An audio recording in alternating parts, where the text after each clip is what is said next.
दोस्तों कैसे हैं आप लोग। आशा करते हैं आप लोग अच्छे होंगे। देखिए यूजीसी नेट में अगर आप देखिएगा तो यहाँ पर दो नया नोटिस आया है जो कि जिसके बारे में इस वीडियो में हम बताने वाले हैं।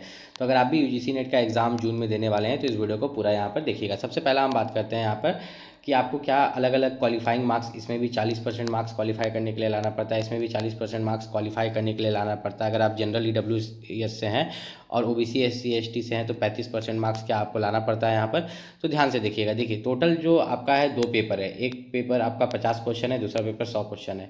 हर एक क्वेश्चन 2 नंबर का है, तो टोटल आप देखिएगा तो 150 क्वेश्चन और गुना 2 कीजिएगा तो 300 मार्क्स का होता है। अब इसमें से कितना क्वालिफाइंग मार्क्स है, तो दोनों पेपर के लिए क्वालिफाइंग मार्क्स नहीं है।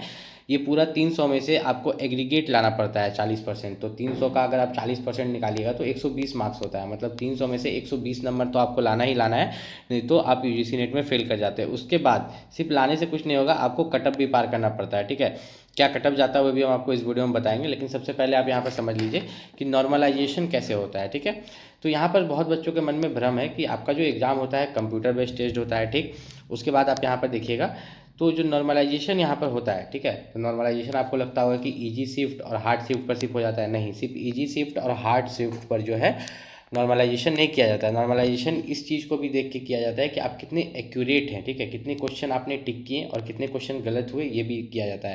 लेकिन सबसे खास बात इसमें एक आपको देखने को मिलता है कि इसमें कोई भी नेगेटिव मार्किंग नहीं होता है। ठीक है, 4 नंबर पॉइंट को मैं यहाँ पर अंडरलाइन कर रहा हूँ कि यूजीसी नेट के एग्जाम में कोई भी नेगेटिव मार्किंग आपको देखने को नहीं मिलता है। इसका मतलब ये है कि टोटल आपके पास जो 150 क्वेश्चन है, मान लीजिए कि पूरा आपने 150 क्वेश्चन अटेम्प्ट कर दिया। ठीक है, सभी क्वेश्चन टिक कर दिया, आपके अगर 50 क्वेश्चन गलत भी हो जाते हैं तो उससे कोई दिक्कत नहीं है। आपने 100 क्वेश्चन तो सही किया ना, तो उसके 200 मार्क्स आपको यहाँ पर मिल जाएंगे।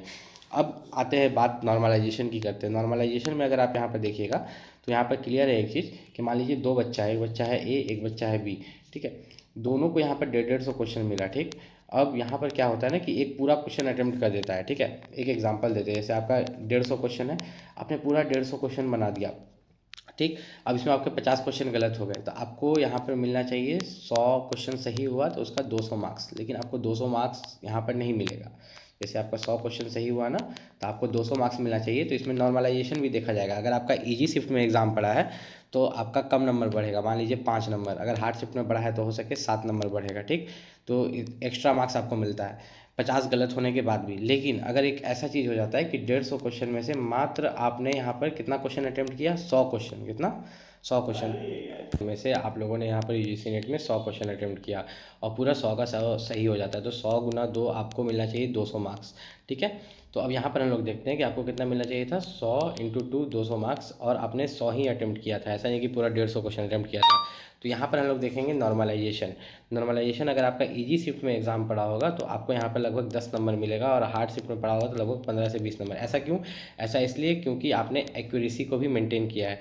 यूजीसी नेट का जो कटअफ है, ठीक है, कटअफ मैं आपको नेक्स्ट वीडियो में बता दूंगा कि यूजीसी नेट का कटअफ जेआरएफ के लिए, असिस्टेंट प्रोफेसर के लिए और पीएचडी एडमिशन के लिए इस बार कितना जा सकता है।